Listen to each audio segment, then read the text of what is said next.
18 July 2024 আৰু আজি আমাৰ প্ৰথমটো টপিক হ'ল North East Water Resource Authority. Now, as per report, Center is yet to take steps on North East Water Resource Authority. Now, what is the need of such an authority for the Northeastern region? As per the various reports from government, it is said that the flood problem in the region cannot be solved by one single state. যদি আমি example হিচাপে লওঁ তেনেহ'লে Brahmaputra River, it flows through Assam. Before that, it flows to Arunachal Pradesh. So, Arunachal Pradesh যিহেতু গ্ৰেডিয়েণ্টটো বহুত বেছি, right, সেইকাৰণে ইয়াত বহুত হাই চিলটেশ্যন হয় আৰু it creates due to the gradient it creates erosion and also' deposition in the states of Assam. Okay, আৰু to holistically address the flood problem in the region, the decision was taken to create one of the agency which is known as the Northeast Water Resource Authority. In 2023, the Jal Shakti Minister said that the body for water resource management of the Northeastern region will be formed as soon as it gets parliamentary approval. It will work for holistic solution to water-related problems in the region with coordination among the states. To give new direction of this approach, the new authority was proposed. আৰু ইয়াৰ লগতে as per the sources, as per the report, the authority was to be headed by Union Water Resource Ministers and the Chief Minister of the states of the region were to be the Vice Chairman. Okay, আৰু যিহেতু গোটেইখন ষ্টেটৰ ইয়াত coordination লাগিব to address the flood erosion issue, সেইটো কাৰণে all the Chief Ministers of the region will be Vice Chairman and member of the body. Now, ইয়াৰ লগতে and the authority, the Northeastern Regional Institute of Water and Land Management has been discussed. It was established on 23rd December 1989 as a society under Northeast Council, Ministry of Home Affairs. Now, the Northeastern Regional Institute of Water and Land Management, it works towards generating local, specific and problem-oriented technologies through its different disciplinary divisions and caters the requirement of all the states of the region. So, this agency helps in addressing the various water and flood problem and land-related problems such as erosion in the region. So, mainsৰ কাৰণে important হয়, তো government initiative to address floods, erosion, etc.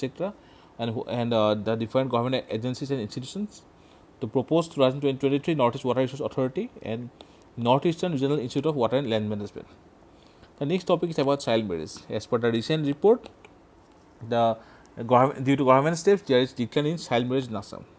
Okay, the report is named as Catalyst Towards Justice, Ending Child Marriage. Okay, to by National Commission for Protection of Child Rights. Okay, to important hoy the report Towards Justice, Ending Child Marriage. Now, ইয়াত কি কোৱা হৈছে? Assam state government sustained efforts in empowering women and taking tough action against child marriage has helped to decline 80% of child marriage instances. আৰু National Crime Record Bureau যিখিনি data আহিছে, as per that data, a survey was done covering 1132 villages in 20 states of Assam, আৰু য'ত 30% of the regions stated that there is complete eradication of the child marriage, and 40% of the regions have said that there is significant decline in the child marriages. 12 out of the 20 districts, over 90% of the respondents believe that taking legal actions such as arresting individual, etc., has helped in addressing the issue. Or hence, now it has declined more than 81% in Assam. So, child marriage prelims কাৰণে important আছিল, মেইনছৰ কাৰণে important হয়. So, GS1 and GS5 কাৰণে বহুত important topic. You can use this data will be very useful for mains perspective.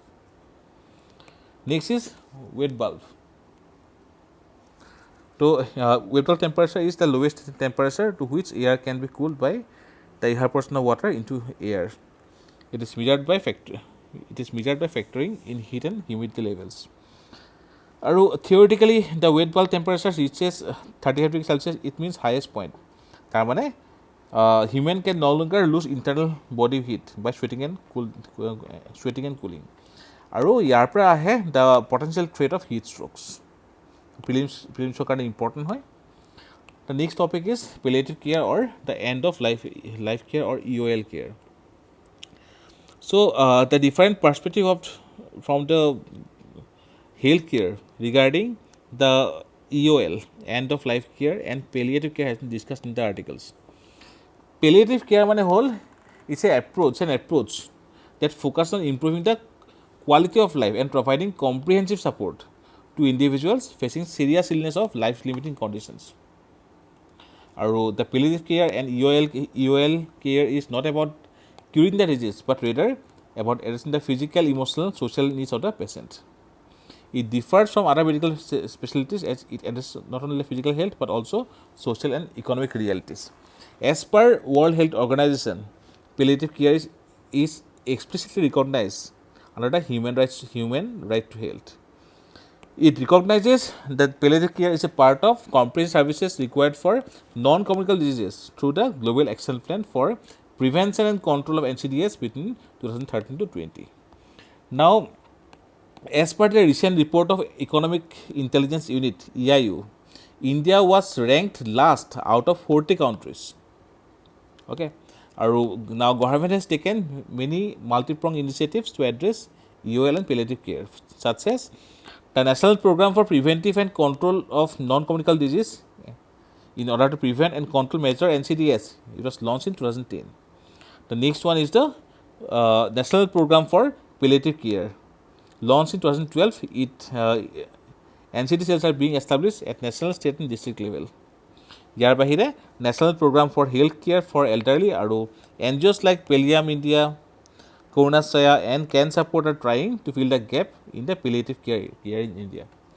Now, important for GS1 also GS2 social justice for Mains perspective.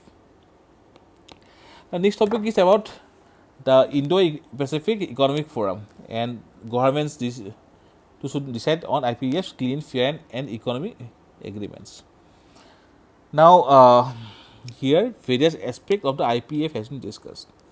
The 14-member bloc IPEF was launched jointly by US and other countries in 2022 in Tokyo. Together they account for 40% of the world's economic output and 28% of the trade. Australia, Brunei, Darussalam, Fiji, India, Indonesia, Japan, Republic of Korea, Malaysia, New Zealand, Philippines and Singapore, Thailand, US and Vietnam are the members of the bloc. Okay. So these are the 14 members: Australia, Brunei, Darussalam, Fiji, India, Indonesia, Japan, etc. Okay. So last one in Singapore, the 13 IPEF bloc members signed some agreements regarding clean and fair economy. The agreement on clean economy intends to accelerate efforts of IPEF partner towards energy security transition, climate resilience, adaptation, greenhouse gas emissions mitigation, and develop innovative ways to reduce dependency on fossil fuel energy. Okay.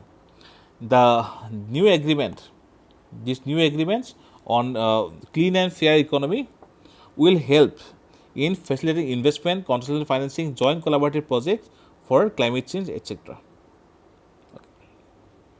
Now, the IPEF Clean Economy Investor Forum is one of the initiatives under IPEF, and it aims to mobilize investments into sustainable infrastructure. Okay. Now, extent of India's participation in IPEF. India has been actively participating in the IPEF, but not in all the pillars. India is out of the trade pillar. India has decided to opt out of the trade pillar of the Indo-Pacific Economic Framework, as most of the issues promoted by IPEF does not align with India's trade policies. Logote, India is against the market barrier. No tariff cuts. The fact that IPEF does not provide tariff cuts also makes it unsatisfactory for India. Keeping economic interests of the as a priority. India pitching for data sovereignty. But there are certain significance of IPEF such that beneficial for India's exports. India's trade in the region is growing rapidly, and nearly 50% of the India's trade is centered around the Indo-Pacific region, and the Indian Ocean carries 90% of the India's trade into energy resources. Logote, it can help India in countering China's hegemony, collaboration for energy projects, India's leadership in Indo-Pacific, and supply chain resilience. So IPEF Mainsor কাৰণে বহুত important, and also for the next year prelims it is important. The member countries, that is Australia, Brunei Darussalam, Fiji, India, Indonesia, Japan, Republic of Korea, Malaysia, New Zealand, Philippines, Singapore, Thailand, and USA and Vietnam. Logote, the recent Clean and Fair Economy Agreement, these are important for mains perspective. Now, Jal Sparsh, Changing Lives of Rural Tribal in Assam. So, GS2 যিখিনি SHG বা Development Agency, Voluntary Organization, NGO topic আছে, in here we can use this data. Tezpur District Mohila Committee, in collaboration with 𝐂𝐸 Foundation, New Delhi, organized a 3-day training program for teaching women to produce handmade marketable products branded as Jal Sparsh. Okay, so women centric SDG 5 etc. important hobo. And it is supported by SIDBI or Small Industries Development Bank of India. It is a livelihood project.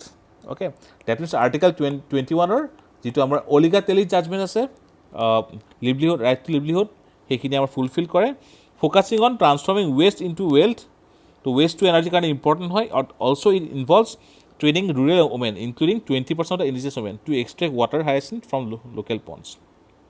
Okay, so cutting, cleaning, drying of hyacinth material, and their final product, etc. Empowerment of women, SDG Goal 5. For all this perspective, for GS5 and GS1 paper, it is very important. Now, tea mosquito bug. Now, recently, due to infestation by tea mosquito, there have been production-related issue in the tea industry. So, the infestation of tea mosquito has exhibited the nature of sucking tender tea shoots and secreting enzymes, okay, with toxins by the way of puncturing the leaves and tender stems from growing tea shoots. Now, ইয়াৰ পৰা কি হয়, these elements paralyze the growth hormones in tea leaves, causing a complete cessation of the new leaf emergence. Okay, or it destroys the green coloring pigments called chlorophyll. Okay, for in tea industry, this mosquito infestation of the tea is hampering the production and the value is decreasing. Production value is decreasing. So, different control measure has been discussed in the article, but definitely, যদি আমাৰ tea challenges আছে, the recent challenges for tea industry, etc. There, in those questions, we can include the tea mosquito bug issues and decrease in production in the tea industry. The next topic is about state of informal sector. According to International Labour Organization, the informal sector can be characterized as a range of economic units which are mainly owned and operated by individuals and employ one or more employees on a continuous basis. So, informal sector আমাৰ আছে farmers, agricultural laborers, owners of small enterprise, people working in this enterprise and the self-employed. As per NSSO 2021-2023 survey, the outcome reveals that due to various shocks, economic shocks such as demonetization, GST, and the COVID-19, etc., it has significantly impacted the informal sector. The recent report by NSSO said that the surveys reflect the aftermath of major economic events such as demonetization, rollout of GST, COVID-19, etc. has negative effect. Employment trends, there have been decline in employment within the informal sector in the past 7 years, and around 16 to 17 lakh jobs were lost. Sectoral dynamics, the unincorporated manufacturing sector saw a significant contraction in these years. Now, what has been the pattern of informal employment across the states? As per the data given by NSSO, it gives a mixed pattern of the states, with 16 out of the 34 states and UT recording a decline in the informal sector. লগতে ইয়াত কোৱা হৈছে যে 63 lakh informal enterprise shut down due to GST between 2016 to 2023. Also, the number of informal enterprise plunged from 50 lakh with 85 lakh workers in April 2021 to and after the second wave, 1.9 crore farms with 3.12 crore employees in 2022. So, the data by NSSO is important. Informal sector is important. We can, যদি GST question আহে, we can use this data. The next topic is about sub-caste reservation. Okay, in a recent case regarding the sub-caste reservation of SC and ST has been reserved by the Supreme Court. The case involves validity of sub-classification within the SC and ST, মানে SC or ST within that sub-classification, similar to subcategorization of OBC, for providing reservation in the government option education. In 2024, Supreme Court strikes down Andhra Pradesh Scheduled Caste Act 2000, said that it violates the right to equality in the 𝐓𝐸-𝐶𝐬 versus State of Andhra Pradesh judgment, and said that SC list should be treated as a single homogeneous group. Only Parliament has the power to subclassify SC and ST for reservation.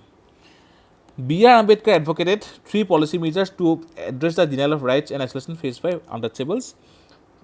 কি হয়? Legal safeguards against caste discrimination, reservation in legislative jobs and educational institutions, measures to improve ownership of capital assets and educational levels. Now, এই তিনিটা পলিচিৰ main মুদ্দাটো কি আছিলে?